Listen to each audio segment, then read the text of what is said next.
Que bom estar aqui nessa manhã. Quero pedir que você, se ainda não desligou o seu celular, que você faça isso, ou pelo menos coloque aí aquele silencioso total, para que a gente possa estar com a nossa atenção completamente aí direcionada para a exposição da palavra do Senhor nesse momento. Quero convidar você a abrir na carta de Paulo aos Efésios, no capítulo 3, o Senhor, a sua amorosa providência, nos tem trazido os textos necessários para cada domingo, para cada ocasião, e o Senhor é bom, o Senhor é bom. Efésios capítulo 3,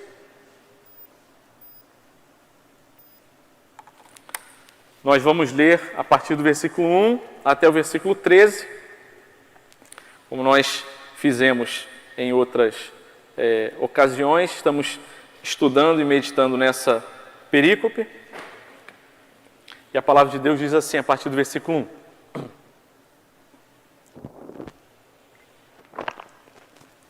Por essa razão, eu, Paulo, o prisioneiro de Cristo Jesus, por amor de vocês, os gentios, se é que vocês ouviram falar a respeito da dispensação da graça de Deus, a mim confiada em favor de vocês. Pois segundo uma revelação me foi dado a conhecer o mistério, conforme escrevi há pouco, resumidamente.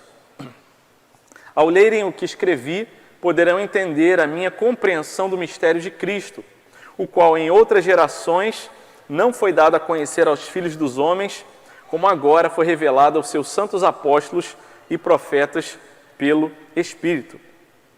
O mistério é que os gentios são co-herdeiros, membros do mesmo corpo e coparticipantes da promessa em Cristo Jesus por meio do Evangelho, do qual fui constituído ministro conforme o dom da graça de Deus, a mim concedida segundo a força operante do seu poder.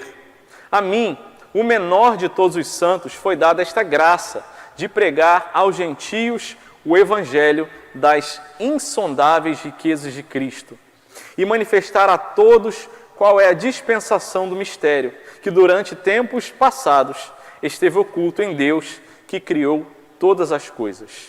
E isso para que agora, pela Igreja, a multiforme sabedoria de Deus se torne conhecida dos principados e das potestades nas regiões celestiais, segundo o eterno propósito que Deus estabeleceu em Cristo Jesus, nosso Senhor.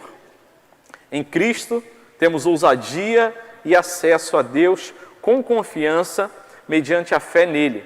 Portanto, eu peço que não desanimem por causa das minhas tribulações em favor de vocês, pois isso é motivo de honra para vocês. Amém.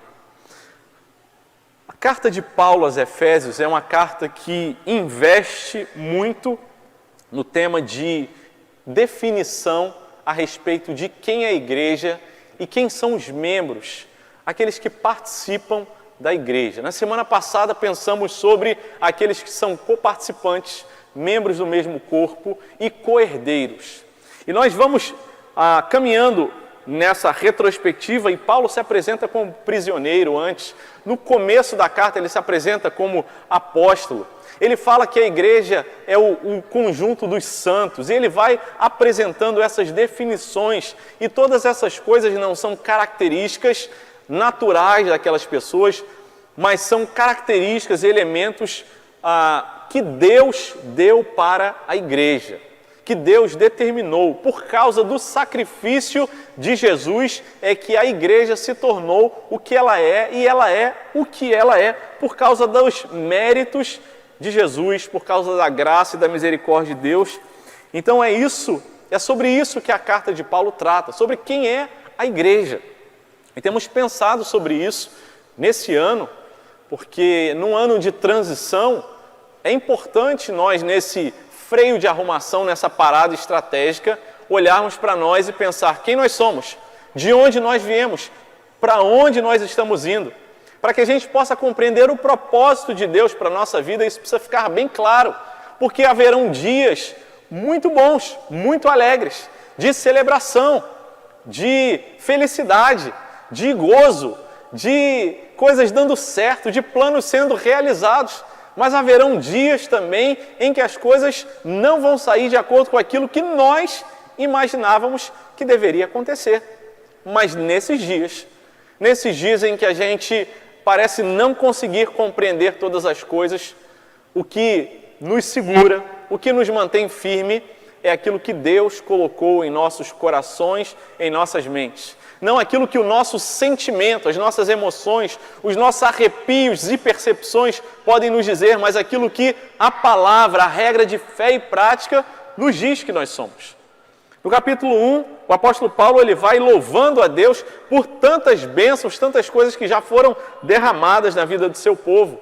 Paulo ora pela igreja e também no capítulo 3, o apóstolo Paulo volta a orar pela igreja. Aliás, ele está doido para voltar a orar na próxima perícope, a partir do versículo 14, mas ele faz esse grande parênteses dizendo, lembrem dessas coisas, não percam isso de vista. No capítulo 2, ele traz uma realidade dura.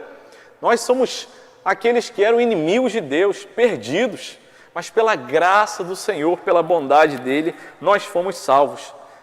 E nós fomos feitos um povo apenas, uma nova humanidade. E o muro de separação entre Deus e a gente foi derrubado pelo sacrifício de Jesus. E o muro de separação entre os seus filhos, entre aqueles que ele escolheu, na época os judeus e gentios, como esse grupo tão representativo dessa separação, também havia sido derrubado. E Paulo fala, olha, nós somos um só corpo. E ele que se apresentou lá no começo da carta como apóstolo, agora ele se apresenta como prisioneiro. Porque ele sabe quem ele é em Cristo Jesus. Ele diz, eu não sou prisioneiro de Nero, eu não sou prisioneiro do império, mas ele diz, eu sou prisioneiro de Cristo Jesus. Porque a palavra de Deus quem diz o que eu e você somos, e não os nossos sentimentos. E ele diz, nós entendemos isso, nós conseguimos compreender não apenas no nosso raciocínio, no nosso intelecto, mas no fundo do nosso coração e da nossa alma, porque o Senhor decidiu se revelar. O Espírito Santo de Deus tocou aqueles que estavam mortos, os regenerou, os trouxe à vida e se mostrou para eles, porque se não fosse assim, nenhum de nós poderia dizer, eu conheço a Deus. É porque ele toma iniciativa que nós podemos conhecer a ele. Ele fala, o mistério que estava antes oculto, mas agora foi revelado aos seus santos apóstolos, aos profetas pelo Espírito, que registraram a palavra do Senhor. E ele fala, olha, eu escrevi isso resumidamente, quando vocês lerem, quando vocês tiverem acesso à palavra de Deus, quando vocês lerem aquilo que foi registrado por inspiração de Deus e o processo também de registro com a operação do poder de Deus, isso vai trazer vida para vocês. E ele fala, o mistério é que os gentios são cordeiros, já falamos sobre isso, e agora ele aponta o foco da câmera para ele mesmo, como um exemplo para todos nós, naquele que tem a ousadia de dizer, sede meus imitadores, como eu também sou de Cristo. E Paulo tem essas ousadias dizendo, olhem para mim, porque ele sabe que no final das contas, ele quer dizer, no final das contas ele quer explicar, olha, já não sou eu quem vive, mas Cristo é quem vive em mim, então que vocês olhem para mim, mas eu não sou em mim mesmo aquele que sou especial, mas eu quero ser como um espelho que reflete a glória de Deus. E por isso ele registra isso e diz, eu, o apóstolo, que recebi de Cristo Jesus por meio do Evangelho, fui constituído ministro, conforme o dom da graça de Deus, não conforme o currículo dele. Ele era um perseguidor, ele respirava ameaças, ele queria era matar os crentes, mas ele recebeu essa tarefa de ser um servo, um ministro, pela graça de Deus, concedido segundo a força operante do poder de Deus. E aí ele traz uma declaração que é para nos levar a refletir, mas não apenas nos levar a refletir, mas a nos incomodar. E ele se declara a mim, o menor de todos os santos. Foi dada essa graça, novamente ele atrela a graça de pregar aos gentios.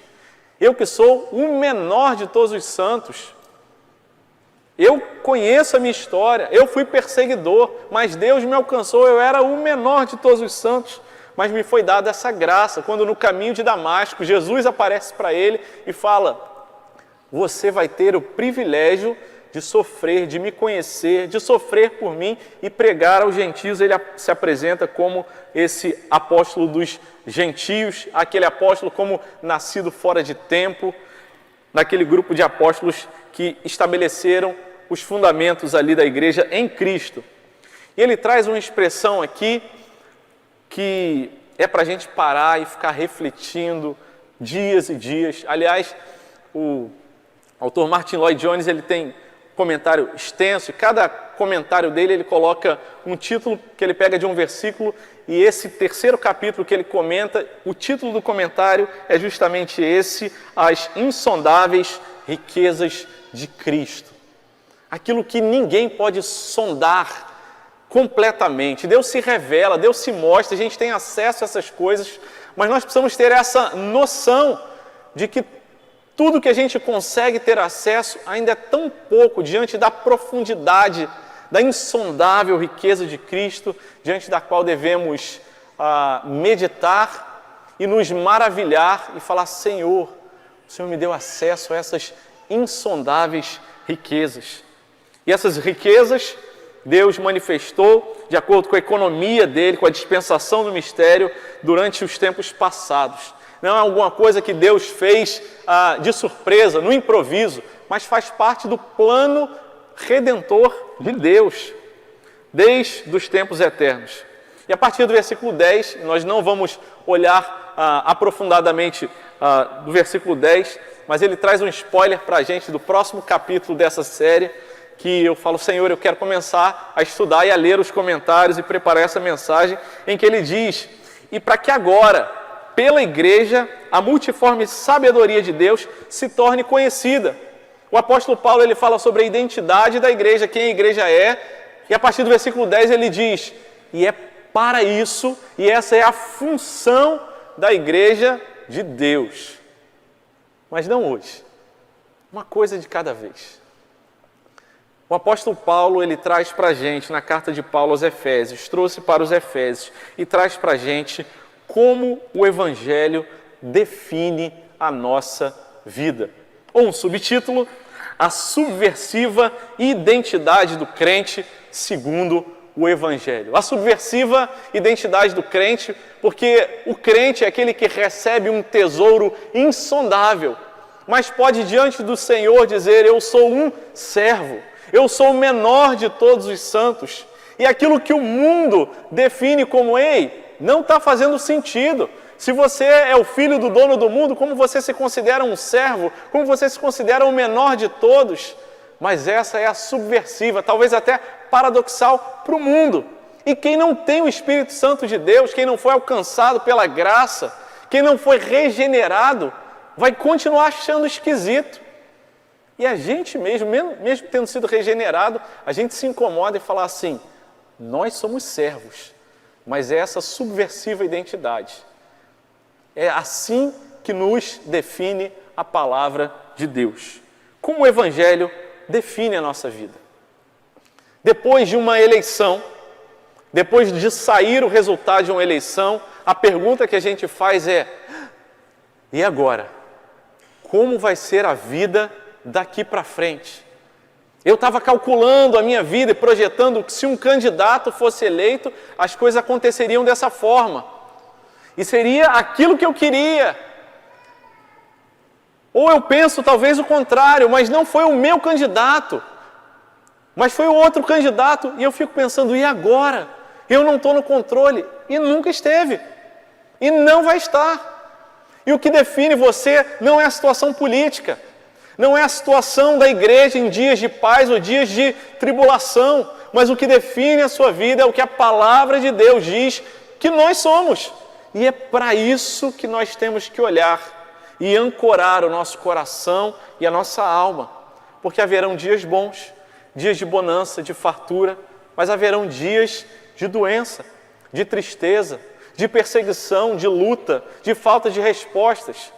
Dias em que nós vamos ver a bondade do Senhor derramada de forma abundante. E dias que a bondade do Senhor vai continuar sendo derramada de forma abundante, mas nós não vamos conseguir perceber. É nessa hora que a palavra de Deus diz: é isso que vocês são. Essa é a definição e é nisso que nós precisamos firmar o nosso coração. Como o Evangelho define a nossa vida? O apóstolo Paulo fala no versículo 7, ele diz, aliás, no final do versículo 6, depois de falar dos coparticipantes da promessa, ele diz: em Cristo Jesus, por meio do Evangelho, do qual fui constituído ministro, conforme o dom da graça de Deus, a mim concedida, segundo a força operante do seu poder. A palavra ministro, no grego original, ela está escrito diácono, que tem o sentido também forte de servo. O apóstolo Paulo está dizendo: eu fui constituído servo. Aliás, a nova tradução da linguagem de hoje, a nova versão transformadora, essas duas traduções não trazem a palavra ministro, trazem a palavra servo. Eu fui constituído servo, conforme o dom da graça de Deus. Nós fomos feitos servos. E a primeira identidade, o primeiro elemento que a palavra de Deus nos aponta nessa manhã é que o Evangelho nos torna servos, por sua graça e seu poder. A palavra ministro, na minha versão, Nova Almeida Atualizada, na Revista Atualizada, ela pode nos confundir achando que ministro é alguém em que nós pegamos um sentido do que temos hoje em dia, de alguém importante, de alguém que tem um cargo, mas que também é cheio de privilégios e cheio de um lugar especial. Mas o que a palavra de Deus está dizendo é que o ministro é aquele que tem uma responsabilidade, é um servo que recebeu uma missão, uma tarefa, e o objetivo e o propósito da vida dele não é agradar a ele mesmo, mas agradar ao seu Senhor, aquele que o enviou a ministrar, a servir na vida dos outros. O Evangelho nos torna servos.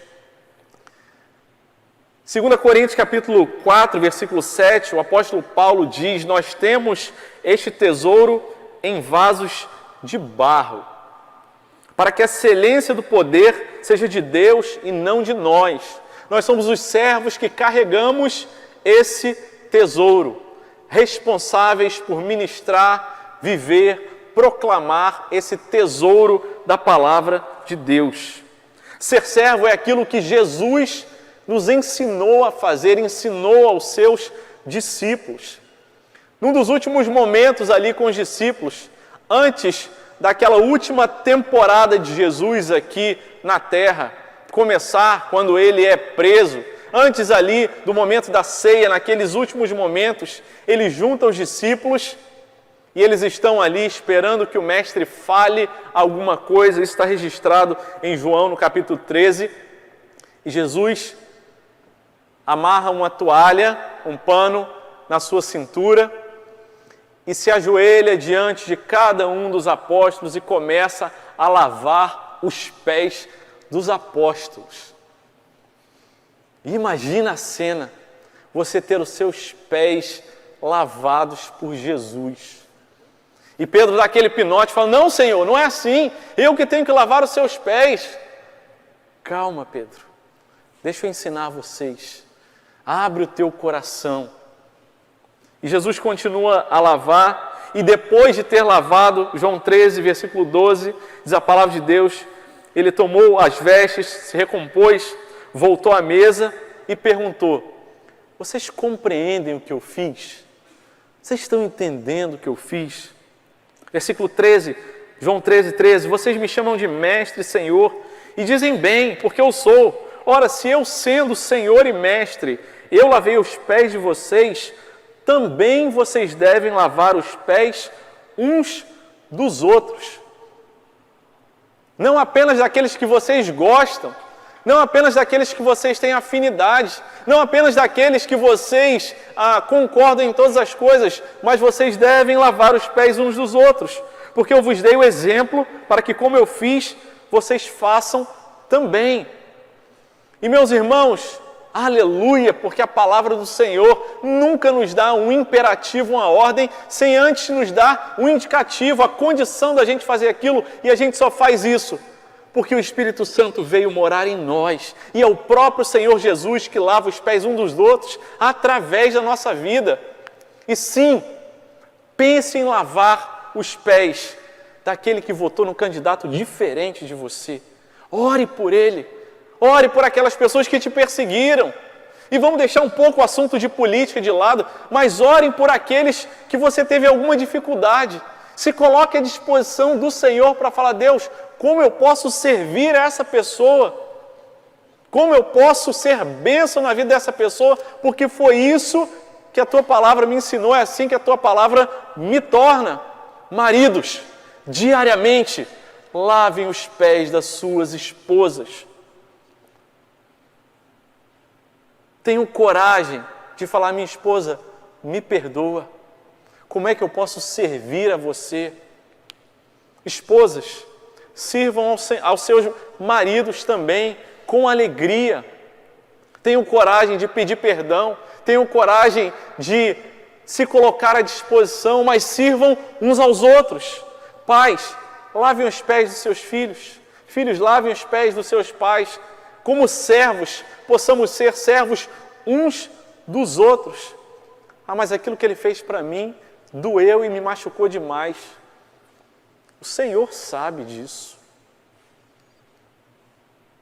Mas se tem uma coisa que pode e que Deus usa para reconciliar, para que relacionamentos sejam restaurados, para que o corpo seja de fato um corpo, é servirmos uns aos outros, porque estamos servindo ao Senhor na vida dos nossos irmãos.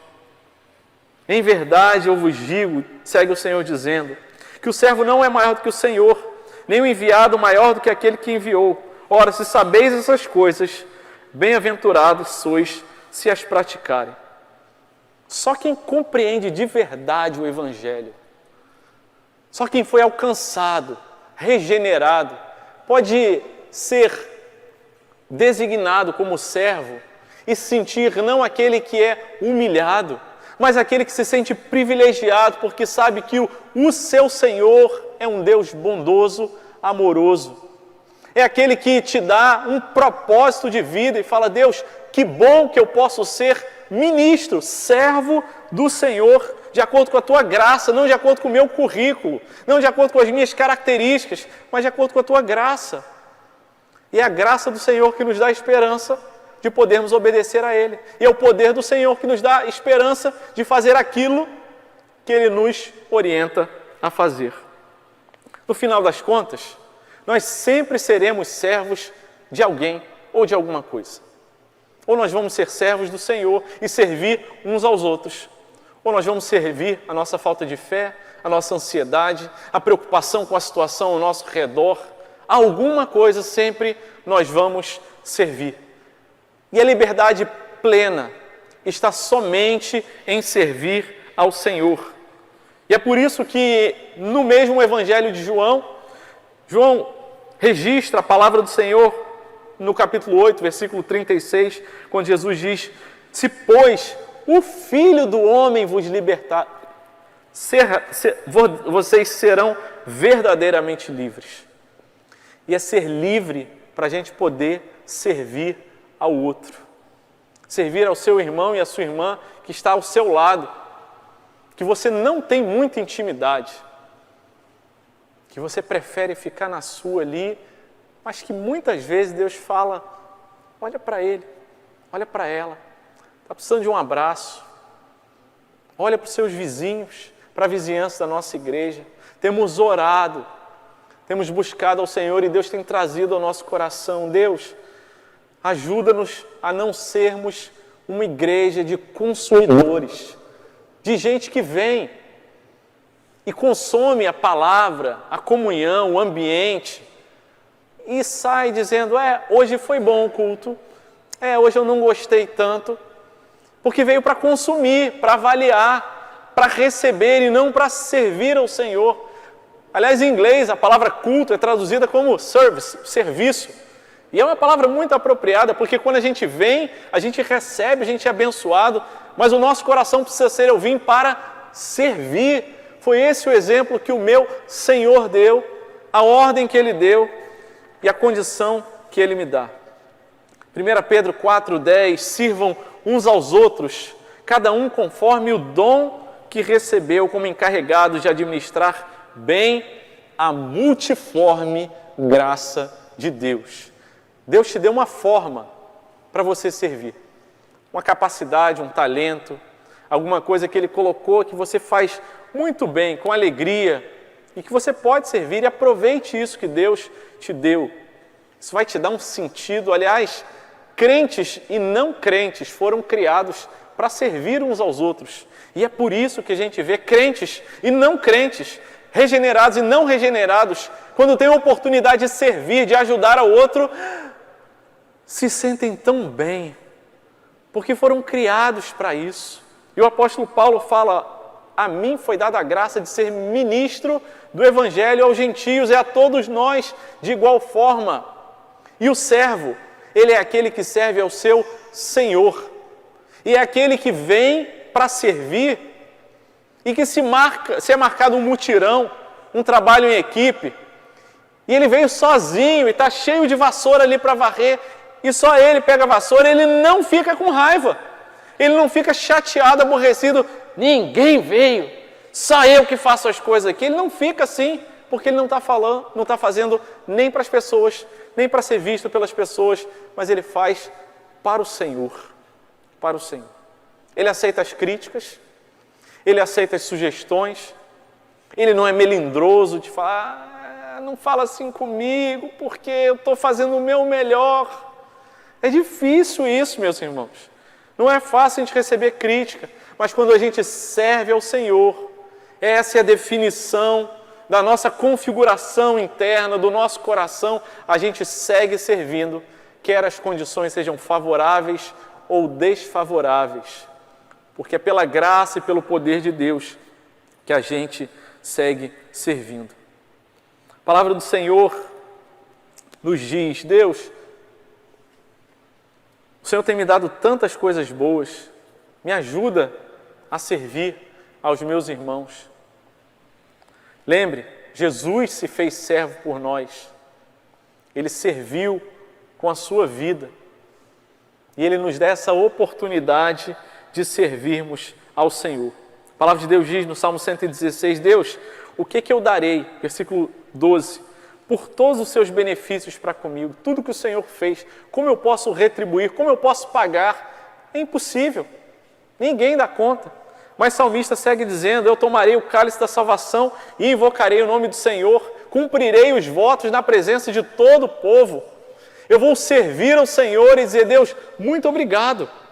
Esse cálice, esse brinde, essa festa, essa celebração da salvação, isso precisa ser o que enche o nosso coração. Temos muitas oportunidades para servir, ministérios diversos.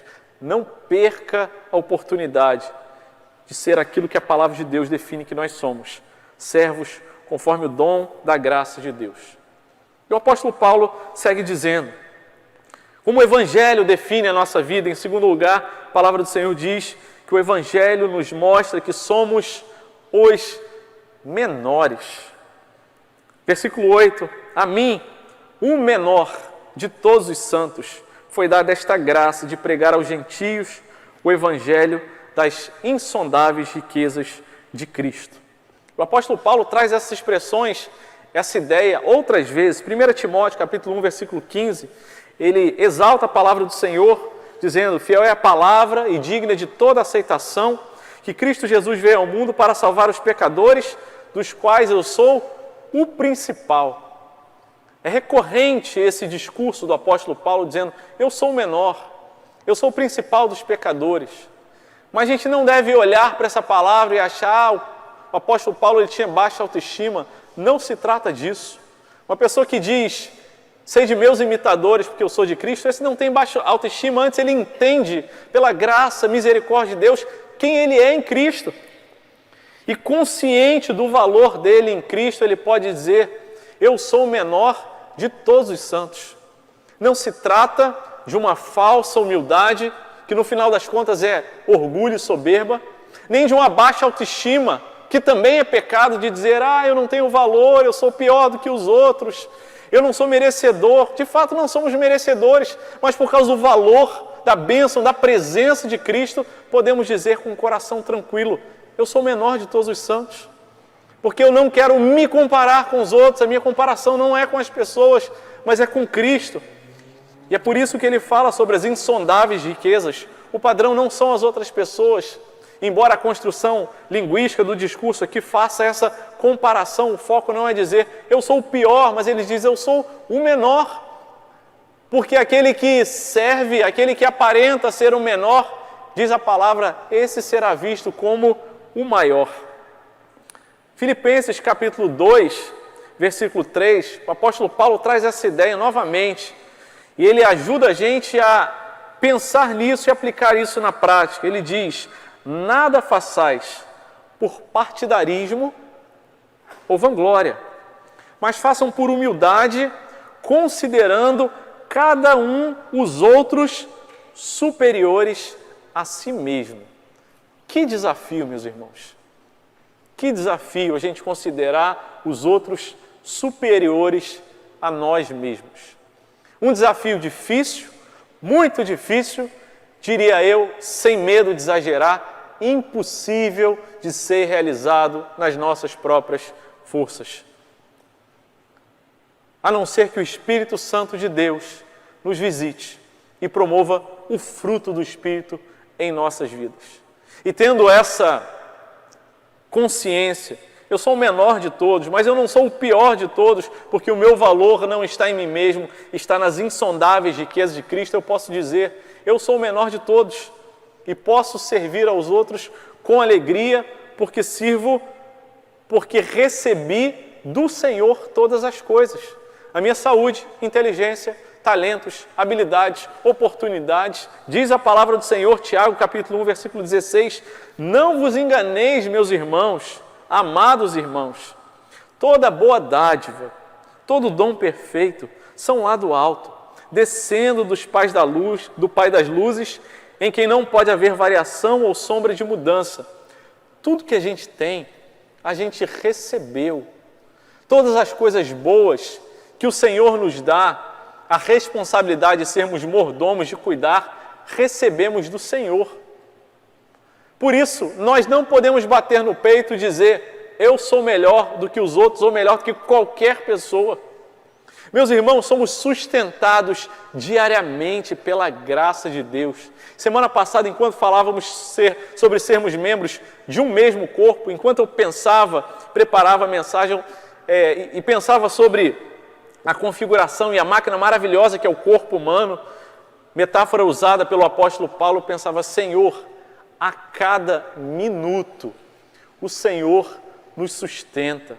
Se temos alguma coisa boa, é o Senhor quem nos dá.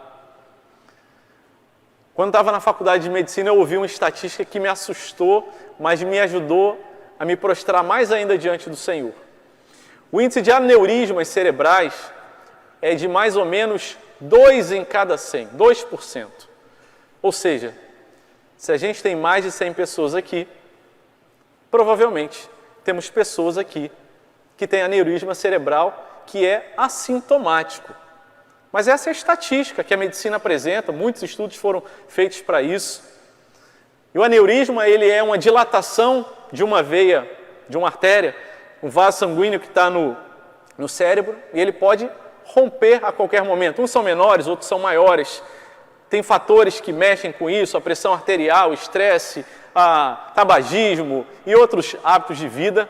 Mas fato é que essa é uma loteria, uma coisa que a gente fala assim, estou à sorte, eu vou ficar preocupado com isso, eu preciso fazer exame.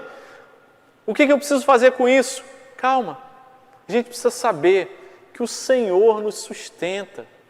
E que sim, é possível que tenha gente aqui entre a gente, ou eu mesmo, que nunca fiz um exame para detectar isso, tenha. E se sou sustentado pelo Senhor, dia após dia, e com essa informação, e com muitas outras informações que nós não temos acesso, e que vivemos na cidade, que tem o seguro de carro mais caro do país por causa dos índices de violência. Fala, Senhor, o Senhor que nos sustenta, todos os dias o Senhor me trouxe em segurança, o Senhor vai me levar em segurança. E eu posso dizer que eu sou melhor do que alguém, se o meu sustento em minha vida foi o Senhor quem deu. Eu preciso lembrar, Deus, eu sou o menor de todos os santos. E se em alguma medida você se acha melhor do que os outros, se em alguma medida tem alguma coisa que o nosso coração naturalmente quer se achar orgulhoso, soberbo, com mais capacidade, com mais oportunidade, por isso se achar maior do que os outros, a palavra de Deus diz, não. É preciso se humilhar. O pecado, a origem do pecado, o orgulho de Adão e Eva, de dizer, Deus, pode deixar que a gente resolve qual que é a árvore que a gente deve ou não comer. É o mesmo pecado que dia após dia, desde as primeiras páginas da Bíblia, nos assalta e tenta nos derrubar. O orgulho, a soberba, a noção de que eu é que domino a minha vida, eu é que controlo a minha vida. Não, é o Senhor que sustenta. Mas se por outro lado, você tem uma autoestima baixa, introvertido, tímido, e você se acha ali pior do que os outros, não é sobre isso que a palavra de Deus está dizendo quando ele fala, o apóstolo Paulo diz, eu sou o menor de todos. Ele não está dizendo, olha, se considere pior do que os outros, não. Ele está dizendo, olha, você não precisa provar nada para ninguém, porque o teu valor está em Cristo. Quando suscitaram ali uma discussão para saber quem era o maior entre os discípulos, em Lucas capítulo 22, versículo 24, a palavra do Senhor diz, suscitaram também entre si uma discussão sobre qual deles parecia ser o maior. Mas Jesus lhes disse, Jesus conhecia o coração sempre deles, os reis dos povos dominam sobre eles, e os que exercem autoridades são chamados benfeitores. Mas vocês não são assim. Pelo contrário, o maior entre vocês, o mais importante, aquele que as pessoas olham, esse é considerado o mais importante, seja ele como o menor, e aquele que dirige, seja como quem serve. E é por isso o apóstolo Paulo, um dos responsáveis, usados por Deus para fazer um dos maiores registros da palavra de Deus, diz, eu sou o menor de todos. E essa é a subversiva identidade que a palavra de Deus diz para a gente. Menores de todos.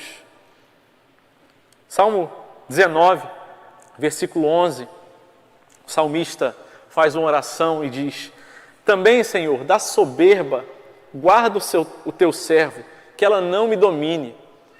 Também, Senhor, da vontade, da ideia de me achar melhor do que os outros, que isso não me domine.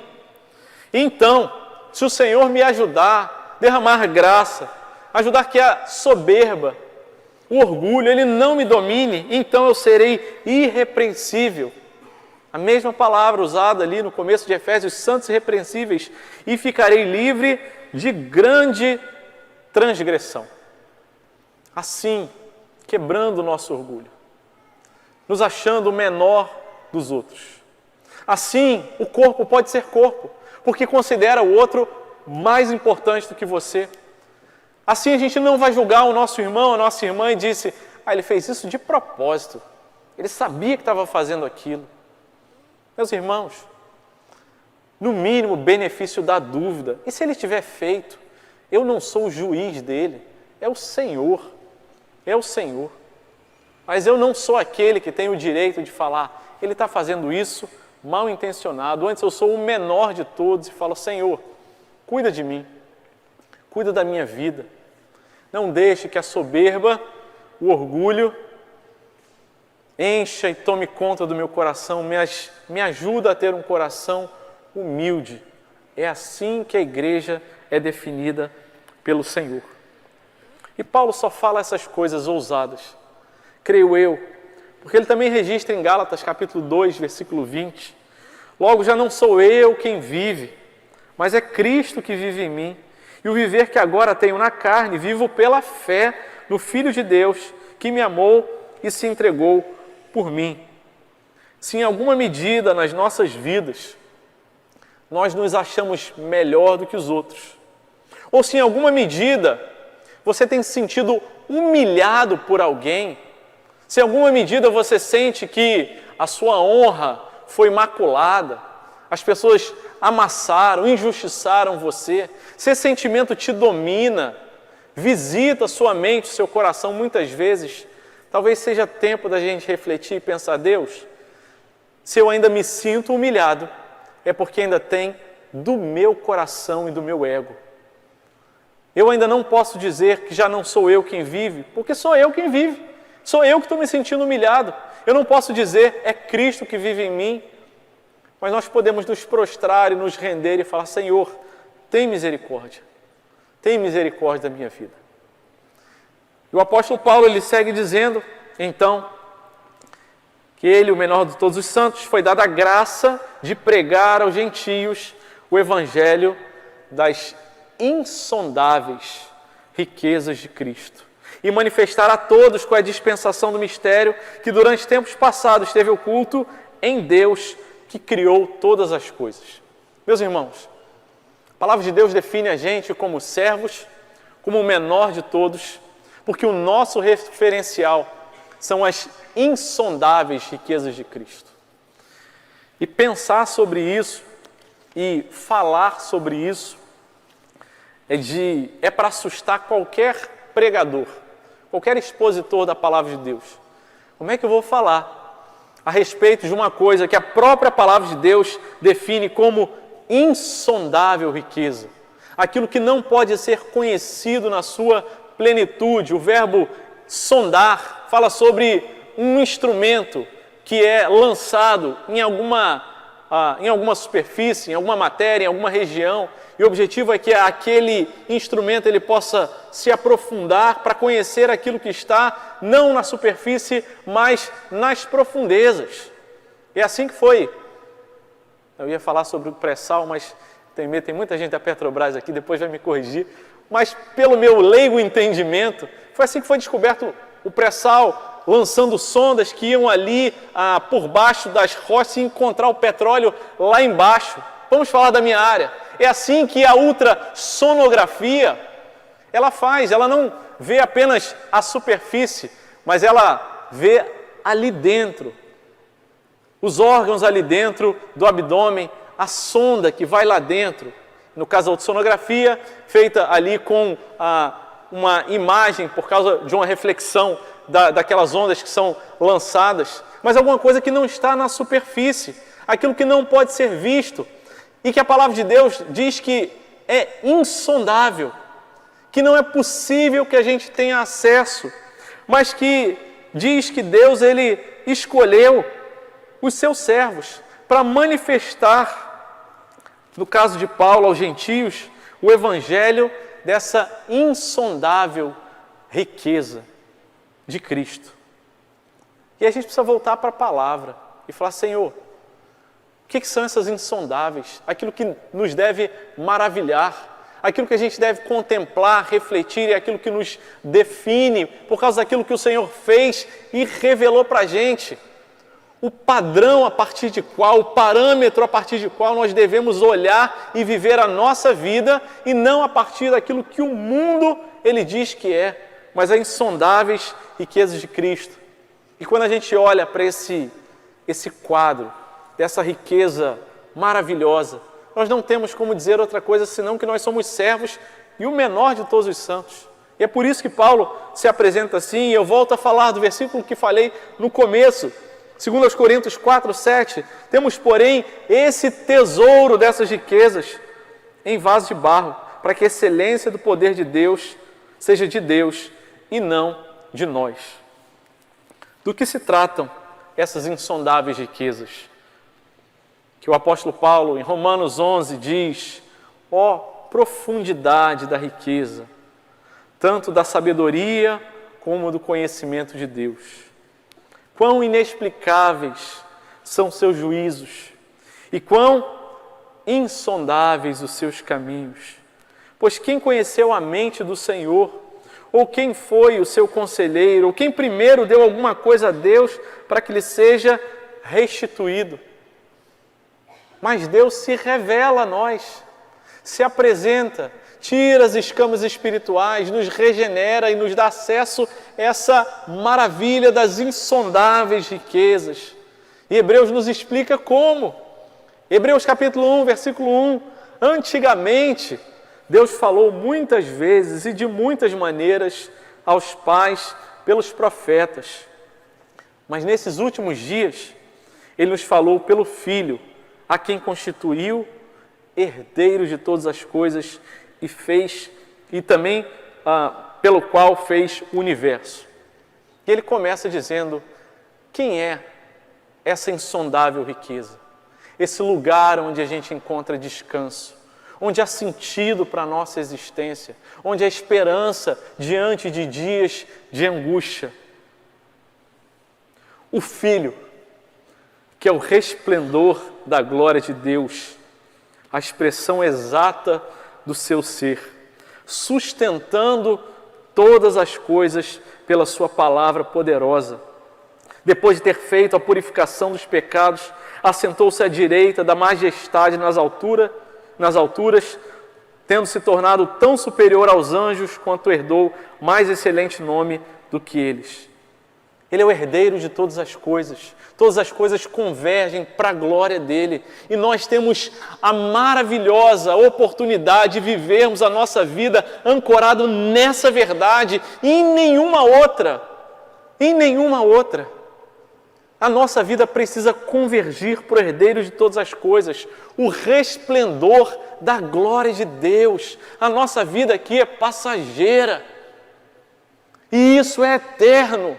As nossas lutas, as nossas angústias, os nossos sofrimentos, mesmo as alegrias desse mundo são passageiras, mas a glória de Deus e o acesso que temos à glória de Deus, esse é eterno. Aliás, no céu, o que sobrará dessa vida não será a evangelização, não será o ensino da palavra, não será a comunhão, mas será a adoração e a nossa vida de nos prostrarmos diante da glória de Deus. As insondáveis riquezas de Deus, foi para isso que nós fomos criados e alcançados.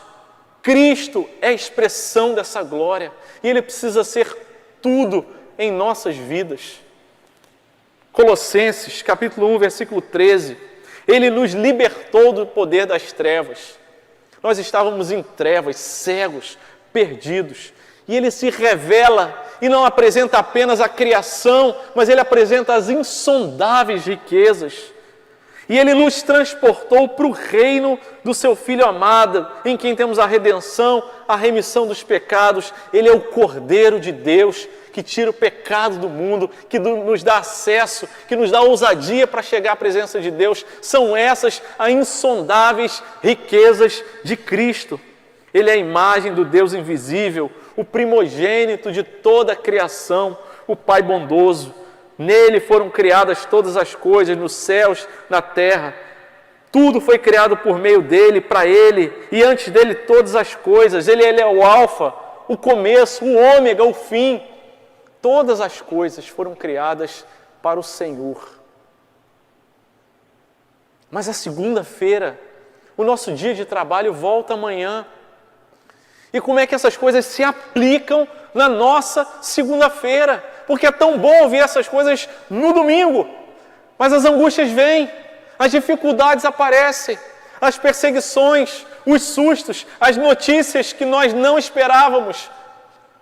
Mas nós precisamos lembrar que o Senhor revelou para nós essas insondáveis riquezas, manifestou a todos nós essas realidades de saber a minha vida não é só isso. E Deus, ajuda-me a abrir o meu entendimento e saber que todo sofrimento ele é passageiro e que a minha leve e momentânea tribulação não podem ser comparadas com a glória do porvir. Ele é o Verbo, diz João no capítulo 1, ele estava com Deus e era Deus. Ele estava no princípio, todas as coisas foram feitas por Ele, e sem Ele nada do que foi feito se fez. A vida estava nele, e a vida era a luz dos homens. Ele se fez carne, habitou entre nós, cheio de graça e de verdade, para nos mostrar a verdade a respeito de nós mesmos, a nossa situação, mas para nos mostrar a verdade da revelação da glória dele, que há de brilhar na sua vida, no seu casamento, na criação dos seus filhos, nas enfermidades, nas lutas, na certeza de que se os planos derem certo, se o dinheiro chegar e a gente conseguir pagar as contas, se a gente não ficar mais devendo, Ele é Deus. Mas precisamos passar por apertos, dificuldades, por lutas, por tribulações, por situações políticas favoráveis ou desfavoráveis, por dias tristes, angustiados, por depressões tão profundas, por uma consciência de pecado tão terrível. O Senhor nos revela as maravilhosas riquezas da presença dEle, que são insondáveis, mas que Ele abre o tesouro para a gente, como naquela imagem de exploradores que vão procurar um tesouro escondido e chegam em câmaras enormes, cheias de moedas e barras de ouro e joias, e mergulham ali e falam: quanta riqueza, muito maior é a riqueza em Cristo que a nós foi manifestado. Ele é o autor da vida, o Cordeiro que foi morto por mim e por você, que nos dá acesso. Ele é o bom pastor que cuida das suas ovelhas, que às vezes dá uma cajadada e puxa de volta, mas não desiste. É o pão da vida que alimenta a nossa alma. Ele é a porta das ovelhas.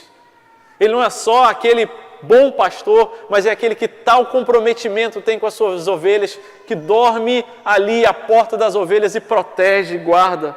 A porta da salvação, a luz do mundo, o caminho, a verdade, a ressurreição e a vida, a videira verdadeira em qual todos nós estamos ligados, a fonte da água da vida, que jorra e que jorra através de nós, e que Ele sim,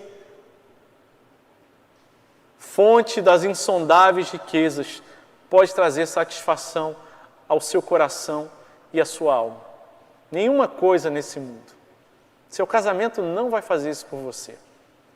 Não vai te satisfazer de tal forma que você fala: agora eu estou plenamente satisfeito. Somente as insondáveis riquezas de Cristo. Sua família não fará isso por você. E se você tiver essa expectativa, você vai se frustrar, mas as insondáveis riquezas de Cristo saciarão definitivamente a nossa alma. As suas aspirações políticas também não farão isso. Os seus filhos também não farão isso. A sua profissão também não fará isso. Nada encherá a sua alma e o seu coração, a não ser as insondáveis riquezas de Cristo. A cura para a enfermidade a respeito da qual você ora pode ser uma bênção na sua vida, mas não encherá de forma definitiva o seu coração. As respostas para suas orações a respeito do seu filho, que sejam atendidas, nós oramos por isso, mas não encherão de forma definitiva a sua alma.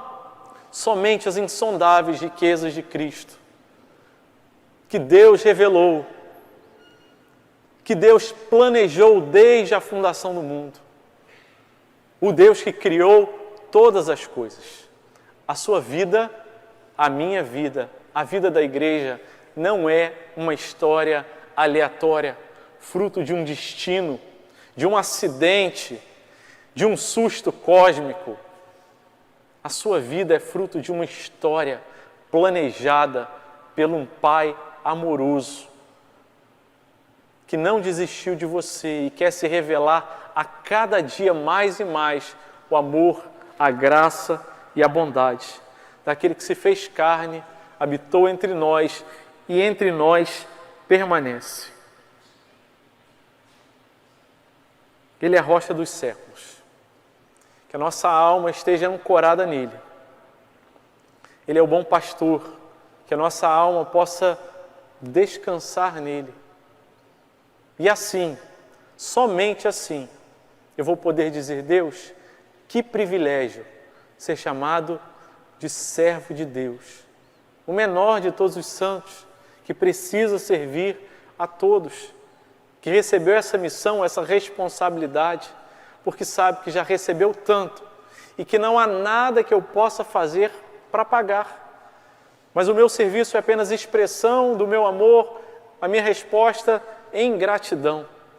Não são aqueles que servem para ganhar alguma coisa, mas aqueles que servem porque sabem que já receberam todas as coisas na cruz em Cristo Jesus.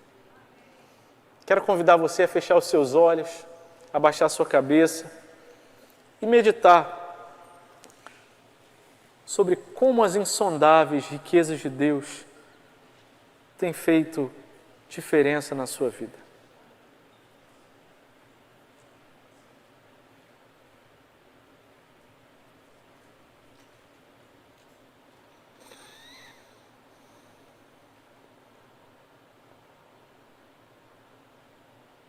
Senhor amado, louvado seja o Teu nome. Eis diante de nós a Tua palavra, Pai. Revelada, registrada, inspirada, útil para nos exortar, nos ensinar, nos fazer crescer. Deus amado, a glória, a honra, o louvor é todo Teu. Senhor, que o Senhor nos dê graça de seguirmos nessa igreja com a mentalidade, com a consciência de que somos aqui servos do Senhor. Dá-nos um coração disposto a diante de Ti servir ao Senhor e aos nossos irmãos, servir uns aos outros, aqueles que o Senhor colocar no nosso caminho. Ajuda-nos, Senhor, a ter o nosso coração, o valor que nós temos em Cristo. E assim podemos dizer com tranquilidade: somos o menor de todos os santos. Isso não será demérito algum, porque não está na comparação, mas está no Senhor o nosso valor. Oh Deus, ajuda-nos, Senhor, a nos maravilharmos e compreendermos essas insondáveis riquezas do bom pastor, do pão da vida, a luz do mundo, o maravilhoso conselheiro, o príncipe da paz, aquele que todas as coisas fez por nós, aquele para qual todas as coisas, inclusive as nossas vidas, devem convergir. Ajuda-nos, Senhor, a guardar o nosso coração, quer as coisas aconteçam da forma como a gente planejou, quer as coisas não aconteçam, sabendo que é um Deus amoroso, Criador, sustentador, que tem cuidado de nós. Que a Tua palavra nos enche, traga vida para a nossa vida, para o nosso domingo, para a nossa segunda-feira, para a volta ao trabalho, que as nossas emoções, percepções sejam realinhadas a partir das definições daquilo que a Tua palavra diz que nós somos. Nós oramos assim, confiados e descansados na Tua maravilhosa graça, em nome de Jesus. Amém. Amém, Deus.